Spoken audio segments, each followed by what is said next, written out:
우리 처음으로 시작하는 우리 실시간 성경 공부 또 같이 참여하게 됨을 감사합니다. 자, 이제 요한복음 그 개관을 간단히 하겠습니다. 이게 왜 필요하냐면은 그 요한복음이라는 성경에 어떻게 기록됐는지 이제 전체 그 조감을 할 필요가 있어요. 그래서 오늘은 개관과 함께 기록 배경들 또 여러 가지 사항들을 같이 하겠습니다. 우리 요한복음은 이제 저자가 사도 요한입니다. 요한복음 21장 24절에 있는 것처럼 이 일들을 증언하고 이 일들을 기록한 제자가 이 사람이라고 하면서 윗절 20절 말씀부터 베드로가 요한을 보고 주님 이 사람은 어떻게 되겠습니까? 라고 말하게 될 때 예수의 사랑하시는 자로 불렸죠. 우리 요한의 형이 야고보였어요. 그래서 그의 어머니 살로메로부터 예수님의 모친 마리아와 자매가 아닙니다. 그러니까 굉장히 가까운 사이 아닙니까? 따라서 이제 마태복음 20장에도 보게 되면 이제 예루살렘으로 올라갈 때 세베대의 아들들 야고보와 요한의 어머니가 그의 아들들을 데리고 예수님께서 이제 분명히 이스라엘 왕국을 회복하실 터인데 그때 우편과 좌편의 권세를 달라고 했던 까닭도 바로 뭐냐면 이렇게 이제 이모였기 때문에 그렇습니다. 그래서 이제 열제자가 모두 두 형제에 대해서 분을 냈죠. 그리고 마가복음에도 이것이 기록됐거든요. 그래서 이 뭐를 보게 되면 마태복음과 마가복음은 기록됐는데 요한복음에는 기록되지 않았다는 것입니다. 그래서 이 사복음서가 모두 각각 독특한 메시지와 목적하에서 기록됐다는 것을 우리가 이제 성경을 보게 되면서 더 확실해진다는 걸 꼭 기억해야 됩니다. 이거를 이제 구별하지 못하면 많은 사람들이 요한복음을요, 이제 어떤 쉬문서라는 예수님의 대화록이 있었는데, 대화록이 있었는데, 책이 하나 있었는데, 언어록이 있었는데, 그걸 가지고 이제 제자들이 막 참조를 해가지고, 레포트 베끼듯이 이렇게 했다고 하는 것이, 이제 쉽게 하면 자유신학 안에서 이렇게 팽배했고, 오늘날 신학교 들어가면 이런 것들을 다 배웁니다. 배워요. 이런 것도 있다라고 하면서. 이제 성경을 잘 모르기 때문에 그러는 거예요. 오늘 이 말씀에도 요한복음에 기록되지 않은 이유가 있는데, 기록의 목적이 다르다는 것을 우리가 알아야 됩니다. 이제 앞으로 가면은 이거를 우리가 찾게 됩니다. 그래서 예수님의 육신의 형제들이 있었죠. 마가복음 6장 34절을 보면 예수님 형제들이 야고보가 있었어요. 야고보는 야고보를 기록했죠. 요셉이 있었고 유다가 있었어요. 유다는 유다서를 기록했죠. 그리고 시몬이 있습니다. 이제 중요한 것은 공생의 초기까지 중기까지 그의 형제들이 예수님을 믿지 않았어요. 그럴 수밖에 없죠. 이게 내 육신의 형인데 육신의 형이 메시아라고 하니까 인간적인 면에서 믿어지지 않을 거 아닙니까? 예? 그래서 요한복음 7장 5절에도 이는 그 형제들까지도 예수를 믿지 아니함이로라 이렇게 말하고 있어요. 마가복음 3장 21절을 보게 되면 집에 들어가게 될 때 무리가 다시 모임으로 식사할 겨를도 없었습니다. 이제 이게 마가복음은 주님께서 우리를 죽기까지 섬기는 노예, 종으로서 그렇게 아주 신실하게 식사할 겨를도 없이 그렇게 사역을 했다는 거예요. 우리가 이제 주님을 그렇게 닮아가면 그런 우리가 모습을 닮아간다는 거죠. 근데 중요한 것은요. 예수의 친족들이 이 얘기를 듣고 예수님을 붙들러 왔어요. 그러니까 달리 이게 미쳤다. 왜? 식사도 하지 않고 저렇게 열심히 하나님의 사역을, 복음 사역을 한다고 하는데 미친 것이 아니냐. 이렇게 생각했다는 거예요. 그래서 우리 주께서 이 땅에 계실 때 우리를 섬기는 종으로서 매우 신실하셨다는 것을 우리에게 보여주고 있습니다. 결정적인 변화 계기가 부활 후에 있게 되죠. 고린도전서 15장 7절을 보면요. 그 후에 야고보에게 보이셨으며 그랬습니다. 이 야고보는 육신의 형제 야고보를 가리키는 것입니다. 그래서 주님 승천 후 오순절 성령을 기다리는 기도 모임에 누가 있었을까요? 사도행전 1장 14절을 보게 되면 여자들과 예수의 어머니 마리아와 예수의 아우들과 더불어 마음을 같이하여 오로지 기도에 힘쓰더라 그랬습니다. 누가 참석했냐면요. 예수의 어머니 마리아뿐만 아니라 예수님의 동생들, 아우들, 그 형제들이 같이 더불어 마음을 같이 했다는 거예요. 이게 뭐냐면 내 육신의 형이 육신으로는 형이었지만 성령으로 잉태된 메시아였구나. 예수님의 십자가와 부활과 승천을 통해서 그때 이제 변화가 됐다는 거예요. 이게 얼마나 놀랍습니까? 그래서 이제 마태복음 27장 55절, 56절도 보게 되면요. 그 중에는 막달라 마리아와 또 야고보와 요셉의 어머니 마리아와 예수님 모친이죠. 그 세베대의 아들들의 어머니도 있었다라고 말하고 있어요. 예수님의 십자가 있게 될 때. 이게 이제 그것이 얼마나 큰 이제 회환과 깨달음으로 왔겠어요.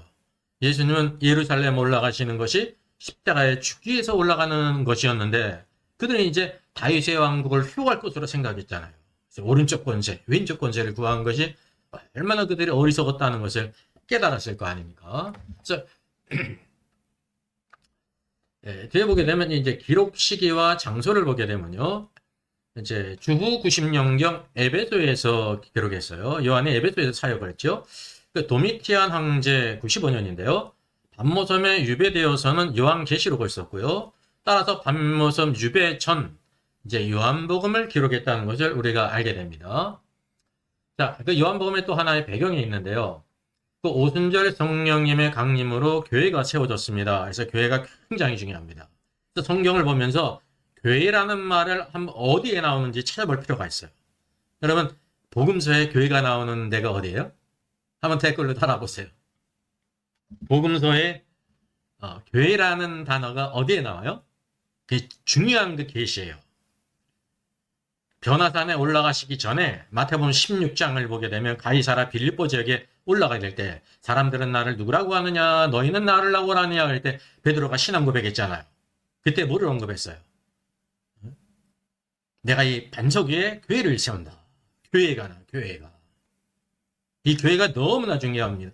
복음서에 딱 거기에 나오지 않습니까? 그리고 사도행전에서 교회라는 말이 나옵니다. 교회. 서신서에도.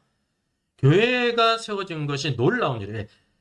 예수님께서 구속사회를 이루시고 승천하신 이후에 약속하신 성령이 임하셔야 교회가 서는 겁니다. 그래서 교회는 우리가 이제 하나님의 자녀들 아닙니까? 그리고 우리들은 예수님께서 부활하신 후에 제자들을 내 형제들에게 한 것처럼 형제는 뭐냐면 생명의 관계, 생명.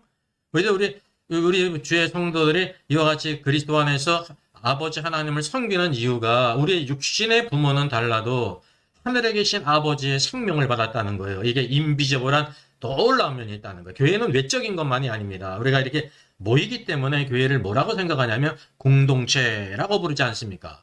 공동체를 이제 영어로 하면 뭐예요? 댓글 한번 달아보세요. 공동체를 영어로 하면 뭐예요? 그래서 이제 사랑 얘기 같은데 사랑 뭐라 그래요? 커뮤니티.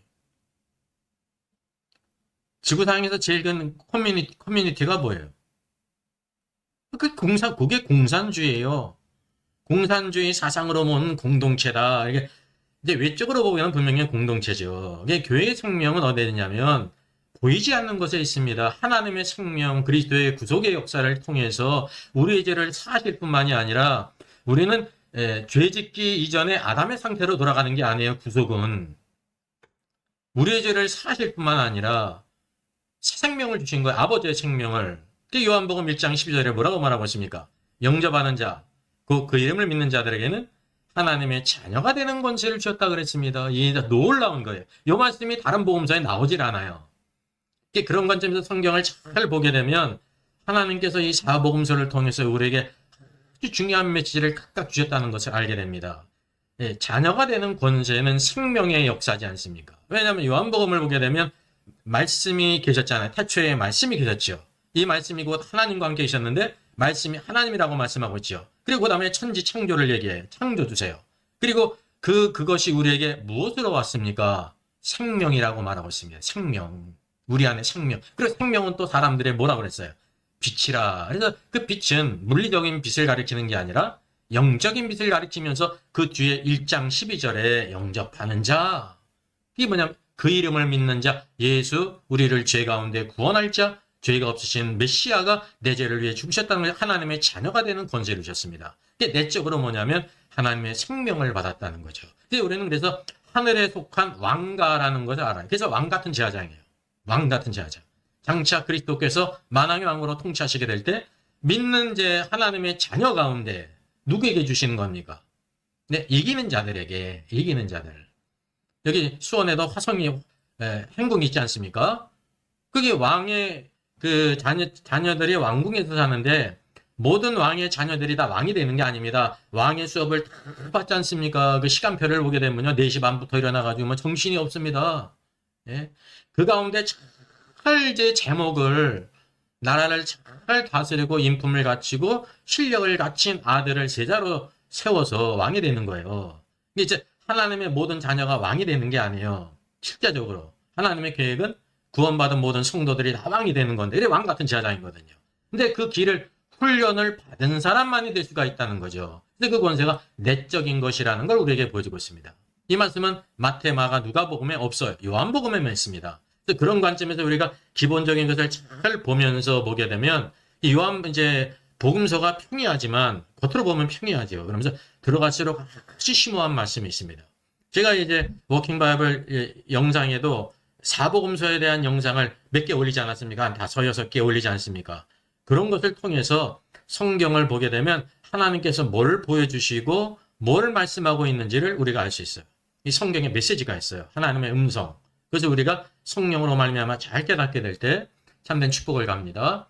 그래서 이 요한복음의 중요한 배경이 바로 뭐냐면 이게 이제 오순절 성령의 강림으로 교회가 세워진 것은 놀라운 일입니다. 그리고 복음이 확산됐지 않습니까? 그래서 이 사도행전. 주께서 특별히 이 제자들을 복음서를 보게 되면 제자들을 또 뭐라고 부르시냐면 사도들이라고 부릅니다. 그리고 부활하신 이후에 주님께서 또 이제 보내시지 않습니까? 사도로. 그래서 이제 사도로 이제 세우셨고 훈련하셨고 그것을 이제 완성하셨다는 것을 보게 되는데 그 사도행전은 특별한 시대라는 걸 알아야 돼요. 성경에서 복음서와 서신서를 잇는 중요한 성경이 사도행전입니다. 사도 시대가 있었습니다. 특별한 능력과 권세를 주고 주님이 이 땅에 계실 때 3년 반 동안 주님과 함께 계시면서 훈련을 받은 사람, 아주 특별한 사람입니다. 그래서 새 예루살렘 성의 12성의 기초 속에 누구의 이름이 기록되어 있습니까? 12 사도들의 이름이 기록됐어요. 예? 거기에 누구도 사도 안에 들어갈 수가 없어요. 그러면 기둥이 12개였다가 15개 됐다가 오늘 이 땅에 아프리카나 우리나라나 미국이나 얼마나 많은 사도들이 있으면 그 사도들의 기둥들이 막 수만 개 생기고 올 거란 말이죠. 이 성경을 전혀 잘못 생각하십니다. 성경을. 그래서 이렇게 특별한 사도 시대가 이제 교회를 세워지는데 이단들이 성행했습니다. 대표적인 것이 예수님의 신성을 부인하는 자들이었습니다. 신성을 부인해요. 그 예수라고 하는 자가 그래 좋은 사람이고 훌륭한 사람이고 참 훌륭한 이제 선생인데 하나님은 아니지 않느냐라는 이단이 생겼고 또 하나는 또 뭐냐면 인성을 부인합니다. 하나님이 어떻게 사람이 되시느냐? 그건 불가능하다.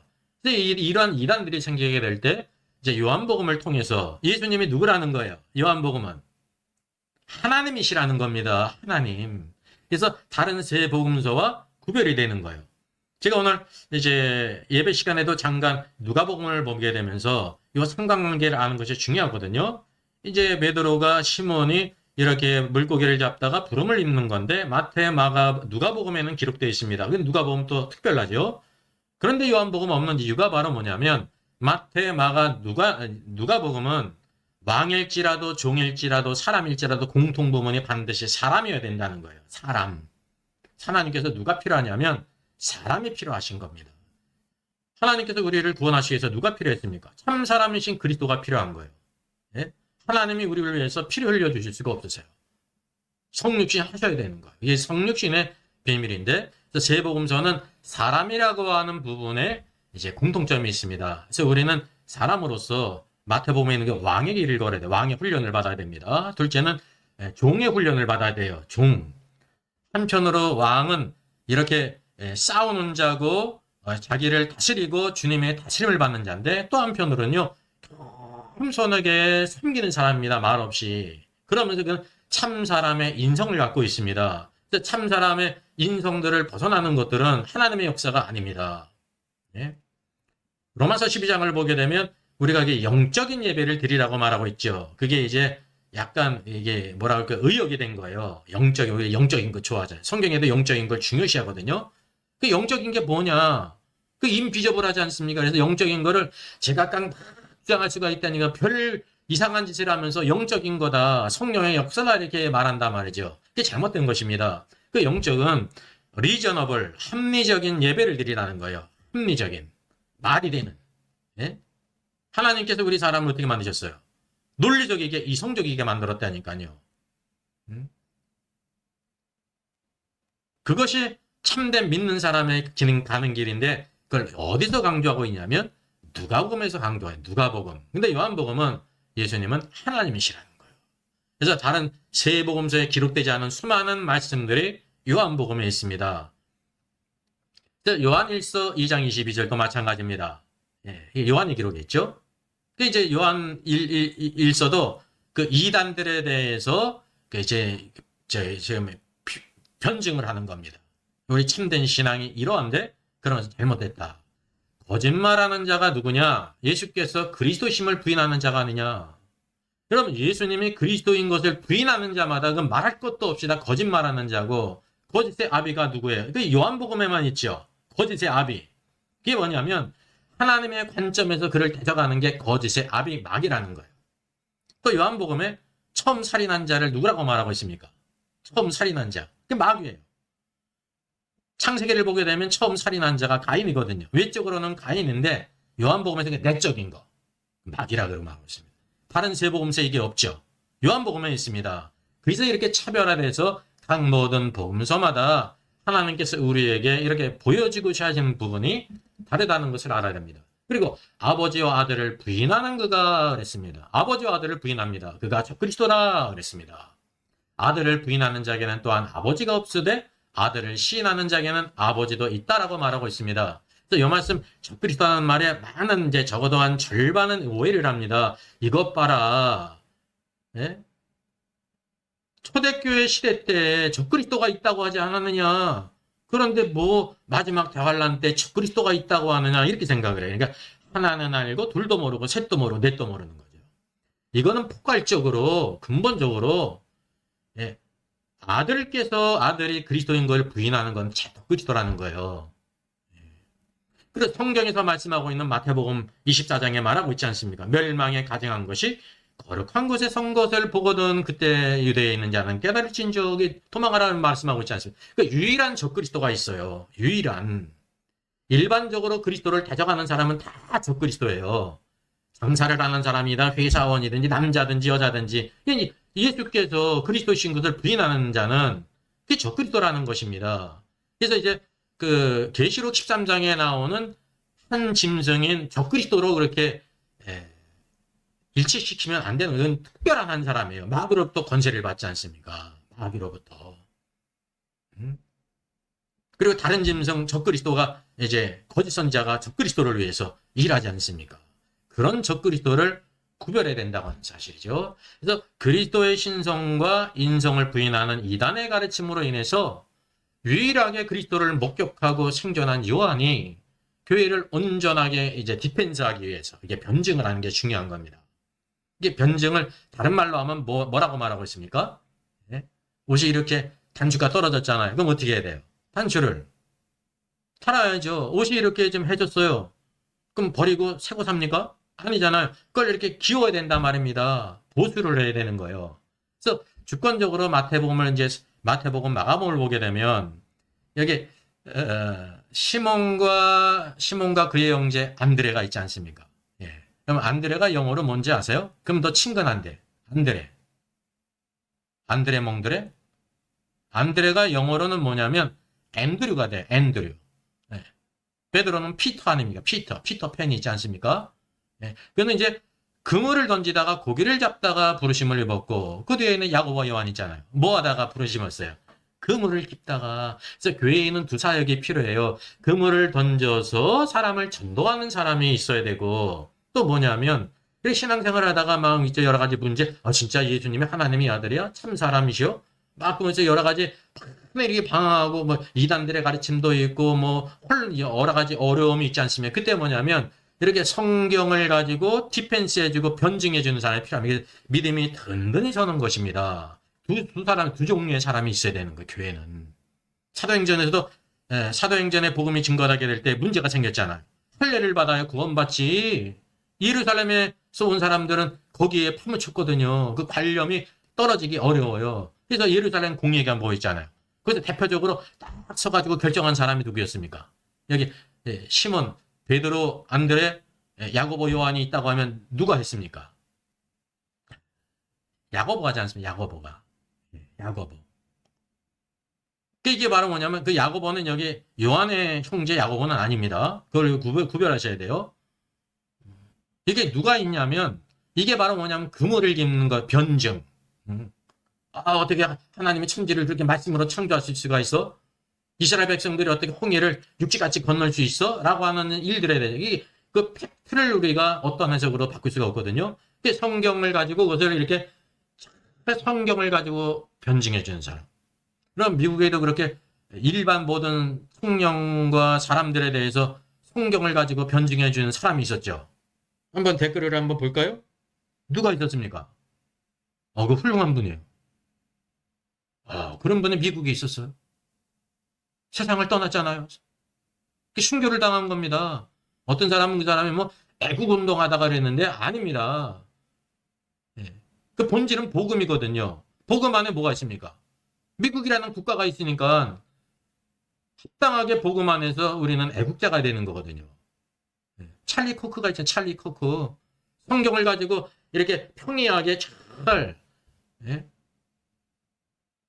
그런 사람도 필요하다는 거죠. 그런 사람이.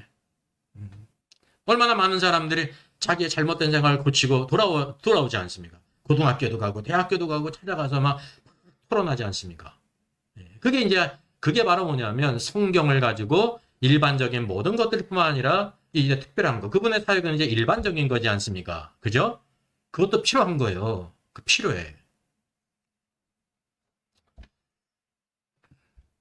자, 그래서 마태복음은 또 킹덤 오브 헤븐, 하늘의 왕국이 주제는 왕이신 그리스도. 그래서 우리가 제자가 돼야 된다는 거예요. 메시지가. 마가복음은 하나님의 왕국인데 섬기는 종이 되라는 거예요. 그래서 그 사람의 신앙이 성장하고 성숙하게 될 때 오늘도 자기를 다스리고 주님의 다스림 안에 있는 사람. 마가복음은요 섬기는 사람이에요. 자기를 복종시켜서 섬기는 사람으로. 누가복음은 합당한 인성 성품을 갖습니다. 여러분 좋은 성품을 가져야 된다는 게 인본주의가 아닙니다. 복음 안에 있습니다. 물론 세상적으로 하면 안 되는 거죠. 예수 그리스도는 아담 이후에 가장 우리가 닮아가야 될 모델이에요. 예수 그리스도는. 그분의 성품과 모든 것. 이 성경이 그걸 우리에게 이렇게 보여주고 있는 거예요. 모델로. 요한복음은 말씀, 하나님 생명 빛이신 그리스도로 충만한 하나님의 사람이 되라. 우리가 오늘도 뭐예요? 너 하나님의 사람아. 사도 바울이 디모데를 향하여 너 하나님의 사람아. 이게 뭐냐? 디모데도 하나님의 사람이 돼야 되고 디모데뿐만 아니라 주의 모든 성도들이 하나님의 사람이 돼야 된다는 거예요. 왜냐하면 요한복음의 관점에서 우리는 어디에 있는 사람이냐면 하늘에 있는 사람이에요. 하늘에 갔기 때문에 하늘에 있는 사람이 아니라 하늘의 통치를 받으니까 하나님의 다스림을 받아요. 하나님의 마음을 아는 사람. 우리가 그것을 꼭 기억해야 되는 것입니다. 자, 그게 보게 되면 요한복음의 중심 닥트린이 있습니다. 이게 이제 초반부에 나오는데요. 1장 1절로 5절이지 않습니까? 태초에 말씀이 계시니라. 얼마나 심원합니까? 창세기 1장 1절. 태초에 하나님이 천지를 창조하시니라. 창세기를 읽으면서 얼마나 놀라운 이제 영감과 경이로움을 느낍니까? 근데 이제 요한복음 1장 1절을 보면서 태초에 말씀이 계시니라 하게 될 때 일반적으로 그런 큰 감흥이 없는 것 같잖아요. 근데 이 말씀을 깊이 묵상하면요. 창세기보다도 더 심원한 것입니다. 왜요? 하나님을 직접 증거하거든요. 창세기는 하나님이 창조주이심을 증거하는 거거든요. 그분이 이 모든 것을 창조하셨다. 근데 여기 뭐냐? 태초에 말씀이 계시니라. 오늘도 이 모든 우주의 시작이 있어요. beginning. 근데 여기 태초는 문자적으로 창세기 1장 1절의 태초와 동일한 단어거든요. 분명한 사실이요. 근데 의미가 있어요. 이게 문맥이 중요하잖아요. 문맥. 어디로 가는 겁니까? 영원? 저 과거 쪽으로 영원부터 하나님이 말씀이 계셨다는 거예요. 이미 선지하셨다는 거예요. 근데 이 말씀이 하나님과 함께 계셨어. 그래서 말씀을 갖다가 어떤 녹음기에 털어놓은 그런 걸 우리가 생각할 수 있지 않습니까? 근데 말씀이 하나님과 함께 계셨어. 그러니까 뭐예요? 하나님과 동등된 분이라는 걸 여기 보여주고 있는 것입니다. 함께 있었으니까. 근데 이 말씀은 곧 동격. 하나님이다? 이게 얼마나 놀란 말입니까? 말씀이신 하나님이 누구십니까? 예수 그리스도라는 거예요. 그리고 만물이 그로 말미암아 지은 바 되었으되 요 말씀이 그 뭐를 이렇게 우리가 그냥 지나가기 쉬운데 그분이 누구시라는 거예요. 크리에이터. 제가 예수님을 닮았어요. 뭐로 닮았는지 아세요? 제가 병원에 있을 때 거기 간호사 선생님들이 이렇게 다 이제 케어해주고 그러지 않습니까? 그래서 여기 이제 여기 수술 부위도 이렇게 이제 소독을 잘해야 되거든. 소독도 하고 막 이렇게 하거든요. 그래서 제가 그랬습니다. 아, 제가 여러 가지 부족해도 예수님을 닮은 거 딱 한 가지 있다고. 그랬더니, 오, 깜짝 놀래요. 뭐를 닮았습니까? 그러니까 예수님의 옆구리에 창으로 찔렸는데, 저는 물론 창으로 옆구리에 찔린 건 아니고, 내가 원래 죄인이고, 몸이 연약해서 수술을 받아서 이제 이렇게 수술 자국이 있는데, 어쨌든 예수님도 옆구리에 상처가 있는데, 나 옆구리에 상처가 있다. 난 수술을 2번 받아가지고 왼쪽에도 있다. 그랬더니 와그더라고요. 그렇죠. 예수님이 정말 십자가에서 옆구리 찔리셨다 그러더라고요. 알고 보니까 이제 예수님은 이제 간호사 선생님이었습니다. 이제 웃자고 그런 겁니다. 여기서 지금 말하면서 제가 또 누굴 닮았다고요? 예수님을 닮았어요, 여러분. 저 이런 사람이에요. 뭘 닮았어요? 예수님이 만물이 그로 말미암아 지은 바 되었으되 했는데 누구시라는 겁니까? 여기 써 있지 않습니까? 크리에이터. 그분이 창조주세요. 저도 뭐예요? 크리에이터, 유튜브 크리에이터. 예. 이제 뭐 보잘것 없는 거죠. 주님이 천지를 창조하신 것과 저는 유튜브 겨우 그냥 크리에이터는. 근데 어쨌든 조금 이렇게 눈고마금 닮지 않았습니까? 이제 우리가 이제 이런 말씀 드리는 이유는 바로 뭐냐면 오늘도 우리 창조주이신 말씀이신 주님을 닮아가면 우리의 삶 속에 창조가 일어나요. 믿음의 창조가. 그게 놀라운 일입니다. 뭔가 하나 이렇게 하게 될 때 얼마나 좋습니까? 저도 남자잖아요. 이게 남자들은 뭐를 좋아하는지 아십니까? 어쨌든 뭐 이렇게 기계도 조그만 거 만지고, 어쨌든 이 도구들 있죠. 예, 그런 것도 좀 갖고, 뭐 차도 같은 거는 이렇게 뭐 만져서 좀 해보고 싶은 그런 마음이 있으면 저도 그런 게 있습니다. 이 조그만 거 이렇게 직접 해보면 배터리도 제가 전에 싸게 사가지고 이렇게 뭐 돌리는 것도 사가지고 갈아보니까 아무것도 아닌데 기분이 싹 좋습니다. 그냥 간단한 거 한 거거든요. 근데 새로운 걸 조그만 거 하나 만들었다고 생각해 보세요. 사람이 아주 기분이 상쾌하고 좋아요. 아무것도 아닌 것 같은데. 제가 이렇게 말씀드린 이유는 이 땅에서도 무엇인가 이렇게 내 손으로 하는 거 이제 힘들지만 귀찮지만 기쁨이 있습니다. 기쁨이 있어요. 영적으로 더 그렇다는 거죠. 그게 바로 누구를 닮아가냐면 크리에이터이신 예수 그리스도를 닮아가는 거예요. 믿음의 새로운 창조가 일어나요. 어떻게 내가 삶을 살아가고 어떻게 말하고 어떻게 행할지를 주님께서 우리에게 알려주신다는 사실이죠. 그게 세 번째가 창조주라는 거예요. 우리가 흔히 이걸 빼놓을 수가 있어요. 그 둘째, 네 번째 바로 뭐예요? 그 안에 생명이 있었다는 것입니다. 그 안에 생명이 이게 얼마나 중요한 겁니다. 요한복음에서 중요한 게 생명이에요. 조의 생명이죠. 이거는 우리의 생명, 죽을 생명이 아니죠. 창세기 첫 번째 보게 되면 그때는 죽은 사람이 없었을 때예요. 근데 아들을 낳고 이름을 뭐라고 그랬어요? 에노스. 에노스가 무슨 뜻이에요? 모탈. 죽을 수밖에 없는. 이때까지 사람이 죽은 적이 없어요. 물론 가인이 아벨을 죽인 것은 이렇게 의도적으로 죽인 거 아닙니까? 이렇게 지금 늙어가다가 죽은 사람이 없었단 말이죠. 그걸 우리는 죄인이기 때문에 죽을 수밖에 없구나. 앞으로 얼마를 살든지는 모르잖아요. 지금 살고 있으니까. 900년을 살아도 죽을 수밖에 없는 존재라는 걸 깨닫고 아들 이름을 에노스라고 지은 거예요. 이제 모탈. 하나님은 어떤 분이세요? 임모탈. 영원하신 분 아닙니까?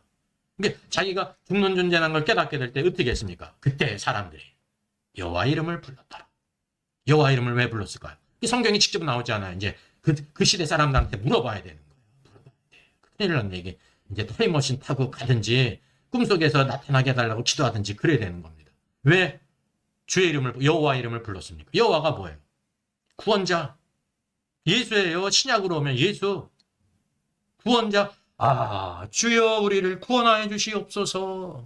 산의 상전에 보게 되면 오순절 성령님이 임하신 후에 저들이 세두세에 취했다고 말할 때게 될 때 성령으로 말미암아 베드로가 뭐라고 말하고 있습니까? 누구든지 주의 이름을 부르는 자는 구원을 얻으리라. 주의 이름이 누구세요? 시저가 아니에요. 예수. 그 이름을 왜 불러요? 알았기 때문에 부르는 게 아니에요. 아, 그분이 우리 구세주구나. 하나님의 아들로 내 죄를 위해 죽으셨구나. 구원을 주신 겁니다. 그 증거가 누가 있습니까? 누가복음 23장 십자가 앞에 강도 똑같이 주의 말씀을 듣고 똑같은 상황인데 한 사람은 죄 가운데 죽었고 한 사람은 죄를 깨닫고 주님을 믿고 죄를 고백하고 구원받잖아요. 내가 오늘날 나와 함께 낙원에 있으리라. 구원받은 사람이에요. 그럼 그 놀라운 믿음입니다. 구원의 현장 주님은 십자가에 죽으시면까지 십자가 앞에 강도를 구원. 이제 이 생명이 있다는 생명. 저와 여러분 안에 뭐가 있어요? 하나님의 생명. 요한복음에 나오는 생명은 다 조의 생명이에요. 이게 하나와만 구별이 되거든요. 하나님의 생명, 사람의 생명. 예, 사람의 생명은 죽을 생명. 이제 조의 다른 말로 하면 영생이라고 번역할 수 있습니다. 하나님의 생명이든지 영생, 하나님의 생명, 영원한 생명, 죽지 않은 생명. 이게 중요하다는 것입니다. 요한복음을 보는 아주 중요한 것입니다. 말씀과 생명. 그리고 이 생명은 우리 사람들의 무엇이라고 말하고 있어요? 사람들의 빛이라. 물리적인 빛 아니죠. 영적인 빛이라는 거예요. 오늘도 말씀이 하나님이 우리 안에 임하게 될 때 우리 안에 생명이 있고 생명이 살아 역사할 때 뭐냐면 내적인 빛. 이게 이제 인비저블한 빛을 가리키는 거예요. 영적인 빛. 물리적인 빛이 이렇게 나온다는 게 아니고 후레쉬 켜야 되는 거거든요. 이게 5단어가 그래서 여기 중요하다는 걸 아셔야 되는 거예요. 그럼 5이 뭡니까? 5 하면 떠오르는 거 있죠. 제가 이랬잖아요. 오른손도 손가락이 5이요. 왼손도 손가락이 5이요. 오른발가락도 5이요. 왼발도 5. 누가 이렇게 만드셨어요? 하나님이 만드셨어요. 하나님이. 성경의 첫 번째 그룹의 책이 뭡니까? 모세오경 5권의 책. 성경의 기초예요, 여러분. 시편도 여러분 한 권에 있는 게 아닙니다. 이거를 옛날부터 이제 중세 시대부터 이걸 하나로 쳐가지고 성경에 몇 권이라고 그런 거예요. 66권이 된 겁니다. 시편이 몇 권이 있어요? 5권이 있잖아요. 5권. 하나님이 그렇게 주셨어요. 1권 다윗이 편집을 했고 이게 쭉 5권이 있다니까요. 그러니까 성경이 전체가 몇 권이에요? 넷을 더해서 70권이 되는 겁니다. 우리가 성경이 66권이라고 할 때 어떤 생각이 들까요? 계시록 13장을 보니까 짐승의 표 666을 찍는다고 했는데 666도 있고 성경도 666이야. 생각이 어떻습니까?捨て야지. 참 이상하다. 이상하잖아요. 그 우리가 잘못 쓴 거예요. 그래서 저는 성경 몇 권 가지고 있대. 나는 70권을 가지고 있는 사람이에요. 대단한 사람이죠. 근데 뭐 저뿐이 아니라 모두가 70권 가지고 있는데 모를 뿐이에요. 모를 뿐. 그래서 이 모든 전체적인 것뿐만 아니라 세밀한 것까지 하나님께서요. 놀라운 경륜 가운데 우리 안에 주신 거예요. 그래서 여기 5개. 그래서 5개 하면 또 떠오르는 게 있죠. 다윗이 골리앗을 이제 쓰러뜨렸는데 뭐를 갖고 했습니까? 문맷돌. 근데 문맷돌이 몇 개였어요? 5개. 뭐라면 무조건 5개. 지금 5개 얘기하는 거니까요. 사도행전 에베소 4장 12절을 보니까 교회에 하나님께서 선물을 주셨죠. 몇 종류의 사람을 선물을 주셨어요? 5종류. 사도와 첫째는 사도요. 선지자요. 복음 전한 자요. 목사와 교사를 주셨단 말이죠. 교사는 일반적인 교사를 가리키는 게 아니에요. 사도 바울이 교사였잖아요. 중요한 성경의 진리를 이렇게 성경에서 깨달아서 그것을 보여주는 사람. 이게 5종류가 있다는 걸 여러분 아시죠? 5. 그래서 이게 뭐냐면 요한복음의 중심 닥트린이 4이 아니라 5이라는 걸 알아야 돼요. 그래서 말씀, 그다음 하나님, 창조주, 그리고 라이프 조회, 마지막 빛이라. 이게 이제 요한복음의 중심 닥트린이라는 것을 우리가 알아야 돼요. 여기다 써놨네요, 제가. 그래서 제사도 몇 개의 제사가 있어요. 5대 제사요. 마태복음 1장에 족보가 있는데 거기 유대인의 관념으로는 들어갈 수 없는 사람이 들어갔죠? 누굽니까? 여자들 아닙니까? 여자가 몇 명이에요? 5명이에요. 그걸 여러분 성경을 한번 찾아보세요. 이게 다 일괄적으로 쭉 우리에게 주신 것을 보여주고 있다고 하는 사실입니다. 그래서 이제 요한복음을 기록한 목적이 20장 31절인데 오직 이것을 기록함은 같이 한번 읽으세요. 오직 이것을 기록함은 너희로 예수께서 하나님의 아들 그리스도이심을 믿게 하려 하며 또 너희로 믿고 그 이름을 힘입어 생명을 얻게 하려 함이니라 그랬습니다. 생명이 주의 생명입니다. 그래서 뭐냐면 이 요한복음에 있는 것을 모든 기록한 이유는 이게 기록했으니까 뭐가 있었어요? 예수님이 행하셨어요. 의도적으로 하나님의 계획 가운데 예? 그냥 막 이렇게 그냥 임의적으로 행하신 게 아니라는 거죠. 하나님의 계획 가운데 모든 것을 행했고 기록한 까닭은 너희로 우리로 예수께서 하나님의 아들 그리스도이심을 믿게 하란다는 거예요. 믿어서 어떻게 하라고요? 믿어서 그 이름을 심어 생명, 영원한 생명을 얻게 하렴이라 그랬습니다. 그래서 요한복음의 목적은 이 생명을 우리에게 주시는 것이고 생명이 우리 안에 빛이 되는 거예요. 빛이. 그래서 그게 말씀이시고. 그래서 이제 신자의 그 영적인 상태를 우리가 보게 돼요. 자, 우리 안에 이제 말씀이 또 이 생명이 사람들의 빛이라 그랬잖아요. 사람들의 빛이. 오늘도 우리 안에 빛이 있죠.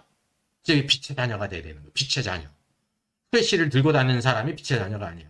말씀이 우리 안에, 하나님이 우리 안에, 생명이 우리 안에 있게 될 때 빛이 있어요. 영적인 빛이 있어요. 그래서 빛 가운데 사는 사람인데 그럼 세상 사람은 어디에 있었다는 겁니까? 우리가 구원받기 전에 어디에 있었다는 거예요? 여기 있잖아요. 빛이 어둠에 이 생명은 사람들의 빛이라 빛이 어둠의 빛이 돼 어둠이 깨닫지 못하더니 어둠이 바로 뭡니까? 어둠이 지금은 그 무생명치 아닙니까? 어둠은 누가 누구를 가리키는 거예요? 어둠 가운데 있는 모든 사람들을 어둠이라고 말하고 있는 것이 어둠과 하나가 됐으니까. 예? 우리가 전에 어둠에 있었잖아요. 어둠 가운데. 이게 문자적인 의미예요? 영적인 의미예요? 영적인 의미예요. 상징. 여기는 하나님이신 걸 나타냈기 때문에 표적이라는 거는 사인입니다. 다른 말로 하면 이제 상징입니다. 이게 의미는 조금 틀려도 이게 표적의 의미예요. 기적을 행한 걸로 끝난 게 기적을 분명히 행하셨어요. 근데 하나님의 의도는 그것을 통해서 보여준 영적인 진리, 나사로를 살리는 것뿐만 아니라 내가 부활이요 생명이다. 예수님이 부활이세요. 부활의 생명이 있으세요. 나를 믿는 자는 죽어도 살겠고 그렇게 말씀하고 있음을 이제 우리가 보게 되는 것입니다. 그래서 신자의 영적인 위치가 있습니다. 골로새서 1장 13절 같이 읽죠. 그가 우리를 흑암의 권세에서 건져내사 그의 사랑의 아들의 나라로 옮기셨으니 그가 그리스도께서 우리를 흑암의 권세에서 우리가 구원받기 전에 다 어디 있었다는 거예요? 흑암의 권세 어둠 가운데 있었고 어둠의 권세 잡은 자에게 다 이렇게 포로가 됐다는 거예요. 여러분 그런 적 있어요? 없어요? 물리적으로 없잖아요. 영적으로 그렇다는 것입니다. 영적으로. 사로잡혔다는 거예요. 마귀에게. 이게 어둠 가운데 있었다는 거예요. 그의 사랑의 아들로 옮기셨다는 겁니다. 구원받아야 될 때. 우리가 지금 어디에 있어요? 그의 사랑의 아들의 나라에 있습니다. 왕국에 있습니다. 그분의 왕국에 가본 적 있어요? 없어요? 없잖아요. 디즈니랜드도 못 갔는데 그 사랑하는 아들의 왕국에 언제 갔어요? 옮기셨으면 우리가 봐야 될 거 아닙니까? 이게 뭐냐 문자적인 게 아니라 영적으로 오늘도 우리가 어디에 있냐면 그 사랑의 아들의 왕국에 있다는 것입니다. 왕국이 무슨 뜻입니까? 아실레이야 통치예요. 오늘 신앙생활에 보면 말씀과 성령 안에 우리가 주님께서 우리를 다스리고 계시는 거예요. 그래서 뭐가 필요해요? 우리가 그분의 다스림을 받아야죠. 주님의 다스림을 받지 않는 사람은 주님께서 다스릴 수가 없으세요. 왜? 지금 바로 은혜의 시대이기 때문에 강제로 하지 않는단 말이죠. 신앙도 마찬가지입니다. 네. 그래서 복음을 전하는 책임이 있는 것입니다. 성도들에게도 마찬가지로 복음을 전하는 책임이 있죠. 또 그리스도의 사역의 시작이 있었죠. 마태복음 4장 15절에요. 같이 읽겠습니다. 스불론 땅과 납달리 땅과 요단강 저편 해변길과 이방의 갈릴리여 흑암에 앉은 백성이 큰 빛을 보았고 사망의 땅과 그늘에 앉은 자들에게 빛이 비추었다 하였느니라 그랬습니다. 여러분 갈릴리는 이방으로 이렇게 지금 말씀하고 있습니다. 영적으로 하면 갈릴리가요. 이방에 속하는 것입니다. 그래서 이방의 갈릴리요. 흑암에 앉은 백성이 그랬습니다. 모든 사람이 어디에 앉아 있었어요? 흑암에. 그럼 그때 밤이었습니까? 아닙니다. 밤이 되면 낮이 되잖아요. 이게 물리적인 흑암이 아니라 영적으로 흑암 가운데 있었다라는 걸 보고 있습니다. 큰 빛을 보았다. 큰 빛이 누구세요? 예수 그리스도세요. 큰 빛. 말라기에서 주님을 뭐로 비유했습니까? 의로운 해가 떠올라서 떠오르는 해가 오신 것이 초림입니다. 그 다시 떠오르죠. 그게 재림이란 말이죠. 그게 물리적인 빛이에요? 아니에요. 영적인 빛이라는 거죠. 영적. 오늘도 우리에게 뭐가 필요하냐면 오늘도 우리에게 큰 빛의 빛 가운데 걸어가는 삶. 생명이 우리 안에 있고 말씀이 우리 안에 있게 될 때 이 빛이 오는 빛을 바라는 사람이 된다는 것입니다. 이게 사망의 땅과 그랬습니다. 사망의 땅이요. 하나님 보실 때 먼 땅이다. 사망의 땅입니다. 사망의 땅. 그래서 하나님의 관점에서 볼 때 산 게 아니라 죽어가고 있는 거예요. 죽어가고 있는 거. 요한복음을 보게 되면 이제 두 번째 표적이 있지 않습니까? 첫 번째가 갈릴가나 혼인잔치집에서 물로 포도주를 만든 거죠. 두 번째 표적이 바로 무엇입니까? 왕의 신하의 아들. 거기서 강조점이 바로 뭐냐면 왕의 신하의 아들이 어떤 상태에 있었습니까? 죽어가고 있었습니다. 병으로 말미암아 죽어가고 있었어요. 그건 우리가 깨닫죠. 병으로 죽어가고 있으니까. 그게 바로 뭐냐? 우리 모든 인생들은 지금 죽어가고 있다는 거예요. 죽음이 정해졌거든요. 근데 우리는 그 기간이 기니까 아직 60년 더 살고 70년 더 사니까 죽음이 안 올 걸로 생각하고 그런 생각을 못 한단 말이죠.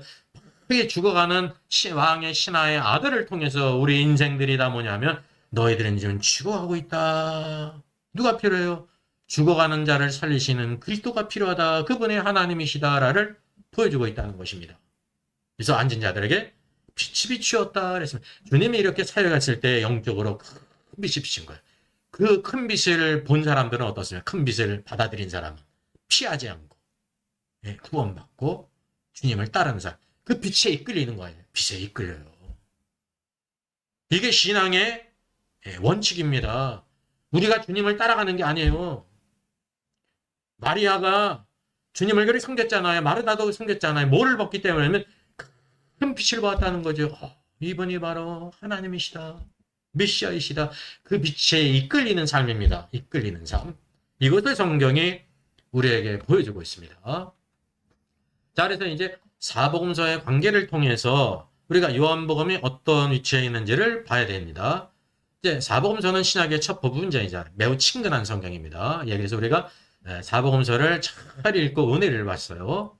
근데 이제 로마서나 히브리서나 요한계시록과 달리 누구나 가까이 할 수 있어요. 그러면 로마서가 어렵잖아요. 히브리서 마찬가지고 요한계시록도 마찬가지고 수많은 사람들이 억지로 풀다가 다 망하지 않습니까? 억지로 풀다가. 근데 이제 사복음서는 누구나 가까이 친근할 수 있어요. 이게 사실이에요.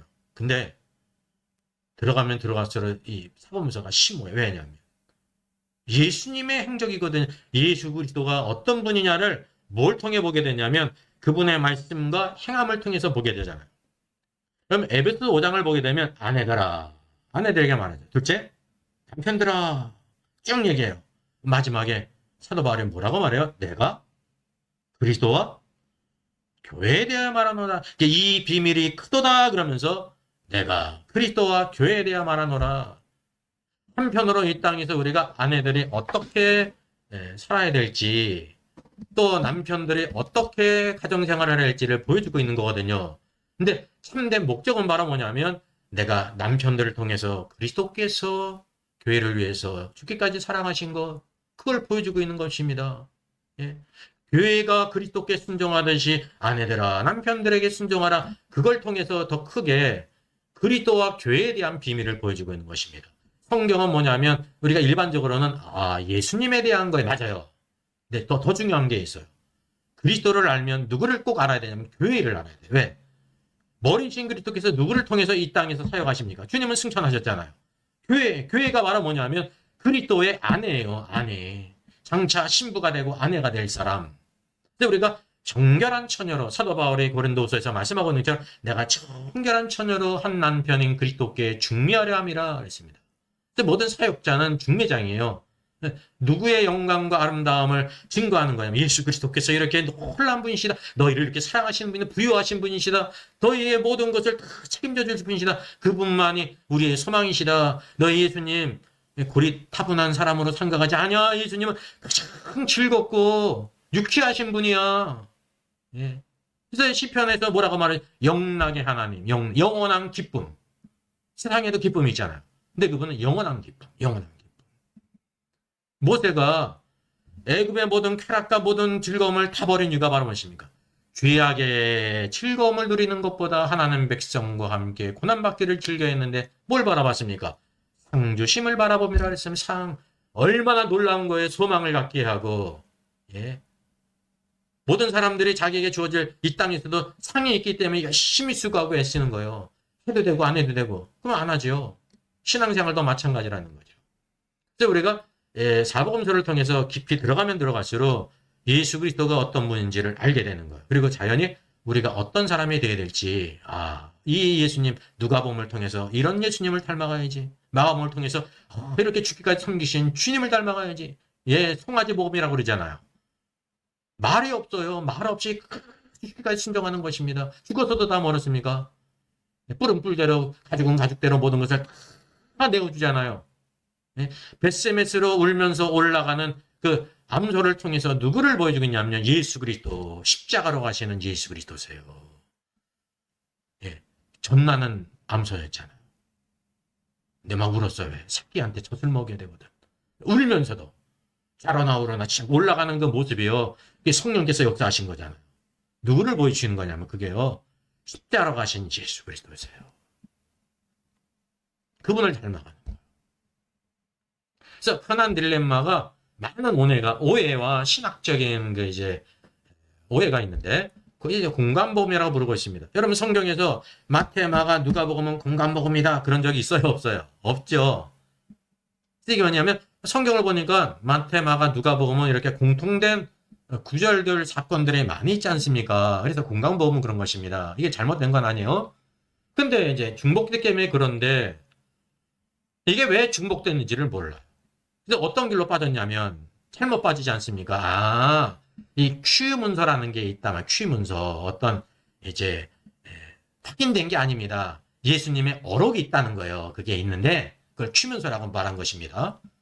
그게 있었는데 마태가, 마가가, 누가가 그거를 참조를 해가지고 자기의 상상력을 덧붙여가지고 성경을 썼다는 게 잘못된 걸로 빠진. 참 성경을 가지고 이렇게 하니까 이런 걸 다 배우는 겁니다. 그리고 거기 또 영향받는 사람이 있죠. 자유주의 신앙을 하고 예수를 믿는데 차별금지부터 찬성하고 별짓을 다 하는 사람이 있잖아요. 장로든지 목사든지 신학교수든지. 신학은요. 수많은 신학이 있는데 성경이 뿌리거든요. 그래서 잘못된 신학이 많이 있습니다. 그래서 신학의 종류가 있는 것입니다. 이 성경 안에서 참된 것을 해야 된단 말이죠. 또 여기 공간복음이 이렇게 중복된 이유가 왕이든지 노예든지 참 사람이든지 공통부분이 다 사람이어야 된다는 거예요. 사람. 그래서 공통된 것이 있습니다. 사람에게는 세 요소가 있어야 돼요. 왕의 요소, 자기를 다스리고 주님의 통치를 받고. 마가복음. 예수님의 참된 종으로 섬기신 것을 보면서 내가 섬기는 사람. 말없이 죽기까지 섬기는 사람. 셋째는 참된 인성을 가져야 돼요. 인성, 변화가 돼요. 이 가운데 무엇인지 부족하면 그 부족한 거예요. 오늘날 우리들이 부족한 게 많이 있기 때문에 예수님을 믿지만 온전히 살지 못하는 거 아니에요. 그러니까 과정 가운데 있기 때문에 이것을 통해서 하나님께서 우리가 이런 예수님을 보여주시고 그분을 따라가는 사람이 되라고 하는구나. 그래서 우리가 말씀을 보면서 제일 좋은 기도가 말씀을 읽고 묵상하고 상고하면서 말씀 가운데 기도하는 게 중요한 것입니다. 여러분 그렇게 한번 기도해 보세요. 기도가 바뀌어요. 힘이 있어요. 그냥 뜬구름 잡듯이 기도하는 게 아니라 말씀 가운데 이와 같이 내가 거기 있으니까 나 자신을 보면서 주님과 이렇게 기도로 나가게 될 때 우리에게 참된 깨달음과 은혜를 주시는 분이십니다. 자, 그래서 이제 요한복음에 기록된 제외된 이유가 바로 뭐냐면 전혀 다른 그분이 하나님이시기 때문에 근본적인 이유입니다. 그래서 사복음서가 성령의 감동으로 기록된 것을 부인하는 결과를 가져온다는 것을 알 거 아닙니까? 그러니까 이제 이성이라는 게 참 교만하기 짝이 없는 거예요. 성경을 재단하고 예수 그리스도를 지한하고 예수님이 하나님이 아닌 둥 인간은 아니라는 둥 별놈의 신학이 다 있는 거라니까요. 공간복음의 각각 다른 주제의 메시지가 있다는 걸 모른단 말이죠. 이 비밀을 모른단 말이죠. 성경은. 우리가 성경을 이와 같이 좀 자세히 읽고 연구하지 않으면 이런 의문들이 성경 안으로 들어가는 계기가 되는 거거든요. 그게 자꾸만 의문이 생겨야 돼요. 의문이. 우리가 다 모르지 않습니까? 그래서 성경을 읽으면서 그런 관점을 보게 될 때 하나씩 깨닫게 된다는 거죠. 디모데후서 3장 16절 모든 성경은 하나님의 감동으로 된 것으로 교훈과 책망과 바르게 함과 의로 교육하기에 유익하다 해서 이 교훈은 일반적인 교훈이 아닙니다. 닥트린입니다. 닥트린. 성경은 하나님의 정하신 원칙, 법칙이 영적인 법칙이 있어요. 쫙 계시록만 영적인 법칙이 아니라 모든 게 영적인 법칙. 이 죄와 사망의 법, 생명의 성령의 법. 우리 인간이란 존재가 어떤 존재, 영과 혼과 몸이 있는데 이 혼이 아주 복잡하지 않습니까? 아주 심오하지 않습니까? 그게 심리학이 있잖아요. 오늘도 우리가 뭐냐면 너의 혼, 소울을 구원하고자 하면 잃을 것이요. 인간의 그 기쁨과 축복은요, 내 마음대로 하는 거 아닙니까? 근데 내 혼대로 살면, 그 마음대로 한다는 게 혼의 문제라는 거예요. 그 사람의 모든 내적인 것은 혼적인 겁니다. 왜 뭐가 있고. 혼이 중요해요, 여러분. 그래서 영의 말씀 성령 안에 순종하는 사람이 혼자 돼야 된다는 것입니다. 이제 모든 성경이에요. 모든 성경은 뭡니까? 신구약 성경? 66권이라는 사람은 4권은 부인하는 결과가 되지 않습니까? 부인은 안 하는데 부인하는 결과가 되잖아요. 70권 하나님의 감동. 이게 문자적으로 이게 뭐냐? 하나님의 감동이라는 것이 하나님의 호흡으로 됐다라는 뜻입니다. 하나님이 이렇게 호흡하셨다. 언제 처음으로 호흡하셨어요? 창조일 때 6째 날 마지막에 아담을 만드시고 어떻게 하셨습니까? 흙으로 만드시고 생기를 불어넣기 위해서 하나님이 호흡하신 겁니다. 그래서 하나님의 생기, 영이 들어가게 될 때 뭐가 됐습니까? 혼이 됐죠. 우리말 성경은 뭐로 됐어요? 생명이 된지 생명이 아닙니다. 예, 스피릿하고 소울이 어떻게 갔습니까? 살아있는 혼이 됐다. 리빙 소울이 됐다는 거예요. 그래서 이 혼적인 존재가 아주 오묘한 거예요, 여러분. 혼이. 아담의 능력이 어땠다고 그랬습니까? 혼의 능력이. 육체적인 능력도 모든 피조물들의 이름을 다 지어줄 수 있었습니다. 모두 관리하고 통치할 수 있었다니까요. 예? 어떻게 생각하면 그리스 신화에 나오는 신들보다도 능력이 있었다고 생각해도 과언이 아니에요. 그런 능력을 주셨어요. 근데 사람이 타락함으로 말미암아 그게 어떻게 된 거예요? 그 하나님께서 가두신 거예요. 그거를 열려고 하는 게 다 뭡니까? 인도의 모든 힌두 종교들 있지 않습니까? 요가를 통해서든지 수행을 통해서 중국이라든지 이거를 이제 하나님께서 이거를 봉인하셨는데 그 혼적인 능력을 이제 불법으로 막 열려고 하는 게 그 세상의 모든 그런 운동이라니까요. 종교가 그렇고 그 하나님의 사람, 그건 하나님이 기뻐하시는 게 아니에요. 하나님은 어떤 사람이 되기를 원하면 영의 사람, 영의 사람, 혼의 사람이 아니라. 혼은 강해질수록 하나님과 멀어집니다. 내가 능력이 있으니까. 그래서 여기 이제 아는 것처럼 우리가 이제 사람이 당신 센스 있어 그러면 이제 좋은 말이지 않습니까? 예, 당신 센스 있어를 3글자로 하면 뭐가 되는 거예요? 삼음절로 여기 써놨네요. 예, 넌센스에 넌이 유어, 넌센스. 이게 이제 이와 같이 사복음서에 대한 그 기본적인 오해는요, 넌센스예요. 생각해보면 그냥 참, 이런 넌센스가, 예. 근데 그게 신학이라는 이름 안에 아주 많은 사람들을 사로잡고 있단 말이죠. 사로잡고 있어요. 이게 이제 성경의 영감선을 믿지 않는 곳을 들어가면, 친구약 성경이 신앙생활 때 하나님의 말씀인 줄 알았는데, 신학교 들어가 보니까 교수님들이, 나 아니라는 거예요. 이러 같이 다 편집을 했고, 막 어떻게 주워 모았고, 막 말이죠. 막 이런 걸 배우는 겁니다. 막 혼동이 일어나지 않습니까? 이상한 사람들이 나오는 거예요.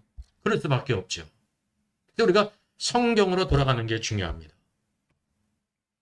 자, 사복음서의 기초적 얘기인데 초기 교부들의 사복음서에 대해서 여러 가지 신학 논쟁이 있었습니다. 지금 보게 되면 참 아무것도 아닌 것 같은데 그때는 이게 중요했어요. 여기 이레니우스가 있고 어거스틴이 있죠. 아타나시우스 있습니다.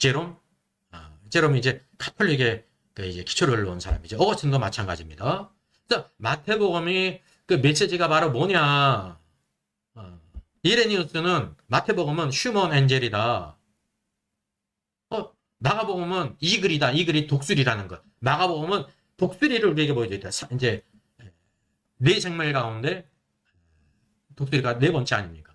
계시록 4장 7절 네 생물이 있는데 첫째는 사자 같고 둘째는 송아지 같고 셋째는 얼굴이 사람 같고 넷째 생물은 독수리 같은데 그랬는데 사복음서가 이게 일치하는 부분이 있어요. 이게 분명한 사실이에요. 이게 하나님께서 그렇게 생물들을 만드시고 그리고 네 생물 있지 않습니까? 원래는 생물들이 몇 종류예요? 그러면 사자는 누구를 대표하는 거예요? 짐승을 대표하는 짐승의 왕이 사자예요. 송아지는요. 육축을 대표하는 거예요. 육축. 또 사람은요. 모든 피조물을 대표하죠. 독수리는요. 나는 것들.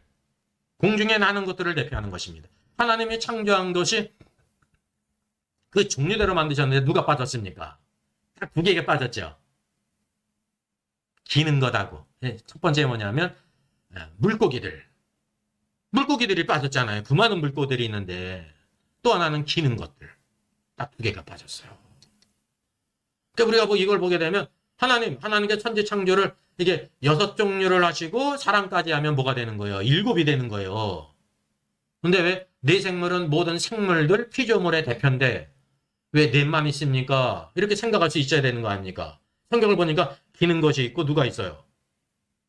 이제 6종류니까 기는 것하고 물고기가 있어야 될 거 아닙니까? 6종류니까 전체가. 성경을 뒤에 보게 되면 뭐가 나와요? 사람이 타락할 때 마귀가 누구를 통해서 여자를 유혹했어요? 기는 것의 왕인 뱀을 통해서. 기는 것의 대표가 뱀이에요, 뱀. 자기 야국이 맞기 때문에 이제 마귀가 뱀을 사용한 거예요. 그래, 강교하게 되고. 이제 마귀가 강교한 자거든요. 그게 타락의 도구가 됐기 때문에 그러고. 노아의 홍수 때 하나님께서 물로 심판하실 때 방주에 들어가지 않아도 될 피조물이 있지 않습니까? 그게 물고기 아닙니까? 물로 심판하시니까. 근데 방주에 들어간다는 건 여러분 적극적인 것입니다. 이게 그리스도 안으로 들어간다는 의미거든요. 그런 의미 때문에 두 개 기는 것과 물고기는 빠졌다는 것을 우리가 알게 된단 말이죠. 그래서 이것이 이제 사복음서와 일치를 하게 된다는 거죠. 제가 길게 말씀드리지 않겠습니다. 위에 있는 것처럼 마태복음은 사자복음이에요. 왕을 대표하는 게 사자예요. 사자는 동물의 왕이고 그럴 대적할 자가 없죠. 그리고 자기 백성들을 어떻게 하냐면 우리 한자에서도 사자의 사자가 무슨 사자예요? 짐승수변을 써요. 짐승수변. 그리고 이제 스승사자를 쓰잖아요. 짐승수변에 스승사자를 써요. 짐승 가운데 모든 동물들을 가르칠 수 있는 동물이 누구라는 거예요? 사자다 그런 뜻입니다. 자기 백성에 대해서 지혜의 말로 가르쳐야 되고 원수에 대해서는 이빨과 이와 발톱으로 움켜 잡아서 자기 백성을 보호하는 사람. 예수님이 유다지파의 사자, 라이온이잖아요. 그리고 마태복음을 보게 되면 뛰어난 가르침이 마태복음에 있습니다. 누가복음에 그렇게 많이 없잖아요. 마가복음도 특색이 있단 말이죠. 왜냐하면 그분이 왕이시기 때문에 그 백성들에게 지혜의 말씀을 주시는 것입니다. 이게 때문에 이게 마태복음이 좀 놀라운 성경의 첫 번째 책이라니까요. 이게 마태복음은 라이온입니다. 사자복음. 마가복음은 악선데 송아지복음이에요. 송아지. 죽기까지 숨기는 동물이 송아지거든요. 송아지. 예수님이 그러셨어요. 구약에도 십자가 죽으시는 예수님이 동물 가운데 누가 예표한다고 그랬어요? 베스메스로 올라가는 암소, 전내나는 암소. 이게 본성적으로 막 새끼에게 끌고 갑니까? 새끼에게 젖을 물려야 되는데 막 울면서도 여러분께서 우는 게 잘못되는 게 아닙니다. 자기의 본성이 하나님께서는 우리의 본성을 없애시는 분이 아니세요. 근데 어떻게 해요?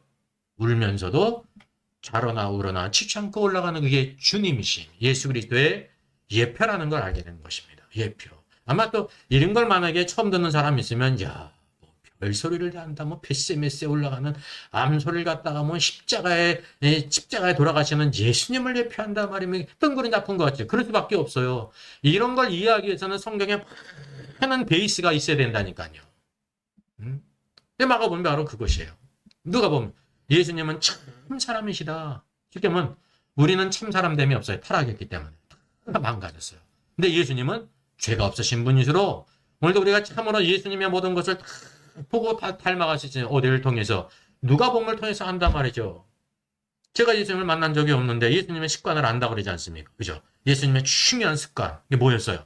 누가복음 4장을 보니까 주님께서는 하시던 대로 습관을 따라서 회당을 가실 뿐만 아니라 뭐를 읽으셨어요? 성경을 읽으셨어요. 성경을. 그게 참된 인성이라는 거예요, 여러분. 그게 중요한 것입니다. 성경을 읽어야 돼요. 습관 중에 오늘도 우리가 하나님을 예배하고 회당에 간 게 오늘 교회 아닙니까? 교회. 얼마나 위대한 겁니까? 제가 심지어 마태복음의 복음서에 교회라는 말이 어디 나오느냐. 교회가. 마태복음 16장이 나오지 않습니까? 예. 신앙 고백이 있은 후에 그러니까 예수 그리스도는 주는 그리스도 살아계신 하나님의 아들이십니다. 그래서 내가 이 고백 위에 내 교회를 세우겠다. 주님의 목적이 뭐냐면 교회를 세우는 거예요. 교회를. 주님의 구속사역을 위해서 우리를 구속하실 뿐만 아니라 목적이요. 교회를 세우는 구속받은 사람이 하나로 세워지는 것. 그것이 얼마나 놀라운 일입니까? 요한복음은 이글. 태양을 똑바로 볼 수 있는 동물이 누구밖에 없다고 그래요? 독수리예요, 독수리. 예수님은 오늘도 떠오르는 해로 예표되지 않습니까? 요한복음은 예수님께서 하나님이심을 똑바로 바라보면서 복음서에서 모든 걸 증거하고 있는 것입니다. 어떻게 생각하면 이 짧은 성경 안에 모든 것을 담았다는 것이 놀랍지 않습니까? 마태복음도 그렇잖아요. 28장에 불과하잖아요. 마가복음 16장에 불과하잖아요. 누가복음 24장에 불과하잖아요. 얼마나 놀라워요. 이걸 통해서 우리에게 주님의 모든 모습을 우리에게 다 보여주고 있다는 것입니다. 자, 이제 1분 남은 이제 10시 됐네요. 자, 그래서 우리가 요한복음에 대한 이런 간단한 것을 보게 되면서 요한복음의 개괄적인 것을 구체적으로 하나씩 우리 쌓아가면 성경을 여러분 혼자 열심히 하는 것보다 그것도 하는 게 중요한 것입니다. 이렇게 배우면서 이렇게 가는 것이 굉장히 중요해요. 제가 이제 이거 OBS를 배웠잖아요. 남들이 올린 영상을 쭉 보고 지금 이게 혼자 배우는 건 좀 어렵거든요. 근데 이거 만약에 누구 전문가에서 딱 봤더니 1시간이면 딱 될 거예요. 1시간이면. 근데 시행착오도 있고. 그래서 누군가 배운다는 게 여러분 중요한 것입니다. 뭐든지. 그리고 더 이제 자기 혼자 더 열심히 해서 배워나가는 게 될 때 우리 삶이 틀려져 있어. 특별히 오늘도 예수 그리스도 하나님께서 우리에게 뭘 주셨냐면 성경을 왜 주셨느냐. 성경을. 학교 다닐 때 공부하기도 힘들었는데 왜 주셨을까? 웃자고 하는 건데 성경이 정말 놀라운 축복입니다. 성경을 없이 하나님을 알고 예수님을 알고 인생을 알고 하나님의 계획을 알겠어요? 없어요, 여러분. 그래서 이게 얼마나 중요한지 우리가 이렇게 기억하면서 우리의 삶 속에서 하나님 말씀을 날마다 읽고 상고하고 그리고 성경을 읽으면서 성경 안에서 우리가 함께 기도하는 거 매일 하시면 기도가 달라지고 삶이 깊어집니다. 하나님과 더 가까이 하고 자, 이제 5분을 제가 안 넣는다 그러잖아요. 제가 지금 컴퓨터로 10시 지금 4분입니다. 5분은 안 넣겠습니다. 그래서 우리가 이 시간 기다리시면서 제가 이제 열심으로 정말 여러분이 상상하는 것 이상으로 진짜 최대한 하기 위해서 정말 준비를 해요. 이거 기억하셔서 우리가 이 시간에 같이 은혜를 나누고 또 한 주간도 매일 삶 가운데 여러분이 스스로 말씀 읽고 묵상하고 또 기도하면서 승리하는 한 주간 되기를 바라겠습니다. 처음 시간이니까 우리 한번 기도하겠습니다. 사랑해 주님 감사합니다. 이와 같이 또 요한복음 실시간 방송으로 같이 참여하게 된 것을 감사합니다. 무적한 종이 또 그동안 또 주무로 하다가 새로운 것 또 이렇게 지혜를 주셔서 새롭게 시작했습니다. 시행착오도 있었습니다. 주의 사랑하는 성도들을 바쁘고 힘든 일 가운데 오늘도 봄을 맞이해서 교회에 또 이렇게 봉사로 깨끗하게 청소하는 마음이 상큼하고 좋은데 몸은 피곤할지라도 함께 참여해서 주의 말씀을 나누게 하셨사오니 주님께서 늘 삶을 새롭게 하시고 신성케 하시고 풍성한 은혜로 채우시며 모든 상 가운데 주님의 거룩한 손이 우리의 길을 열어주시고 채워주심을 목독해 주시옵소서. 모든 염려와 걱정이 변하여 기쁨과 소망이 되게 하시고 날마다 우리 삶 속에 주 예수의 아름다운 증거와 감사가 넘치게 하여 주시옵소서. 감사하고 주 예수님의 이름으로 기도하옵나이다. 아멘.